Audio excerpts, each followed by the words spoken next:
3 ઓક્ટોબરથી નવરાત્રીનો પ્રારંભ થઈ રહ્યો છે ત્યારે કચ્છમાં માતાના મઠ ખાતે તૈયારીઓનો ધમધમાટ શરૂ કરવામાં આવ્યો। નવરાત્રી સમયે મોટી સંખ્યામાં ભક્તો પગપાળા માતાના મઠ પહોંચતા હોય છે, જેને લઈ ભક્તોને કોઈ અગવડ ન પડે તે માટે જાગીર ટ્રસ્ટ અને વહીવટી પ્રશાસને તૈયારીઓ શરૂ કરી। પૂરતા પ્રમાણમાં વીજ પુરવઠો મળી રહે તે માટેનું આયોજન પણ કરવામાં આવ્યું, એટલે કે 4 નાયબ એન્જિનિયર, જુનિયર ઇજનેર સહિત 9 ટીમમાં 30 કર્મચારીઓ કામ કરી રહ્યા છે, જે માતાના મઠ સહિત આસપાસના વિસ્તારમાં ખુલ્લા પડેલા અમુક વાયરોને અંડરગ્રાઉન્ડ કરી રહ્યા છે। આ સાથે જ ઝૂલતા વાયરો પણ બદલવામાં આવ્યા।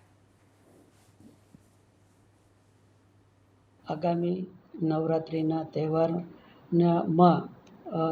માતાના મઢ મુકામે લાખોની સંખ્યામાં ભાવિકો માતાજીના દર્શનાર્થે આવતા હોય, તો આ ભાવિકોની વીજ સલામતીને ધ્યાનમાં રાખી પીજીવીસીએલ દ્વારા આજરોજ માતાના મઢ મંદિરની નજીકમાં આવેલ પીજીવીસીએલના ખુલ્લા નેટવર્કને અંડરગ્રાઉન્ડ કરવાની કામગીરી હાથ ધરેલ છે અને આ કામગીરીમાં કોન્ટ્રાક્ટરની 3 ટીમ અને કુલ 23 માણસો તેમજ ડિપાર્ટમેન્ટની 9 ટીમ અને 30 માણસો અને આ તમામ માણસોના સુપરવિઝન અર્થે 4 જેટલા નાયબ ઇજનેર, જુનિયર એન્જિનિયરના દેખરેખ હેઠળ આજરોજ અમે અંડરગ્રાઉન્ડ કેબલિંગની કામગીરી કરેલ છે, એમવીસીસી કેબલ નાખેલ છે।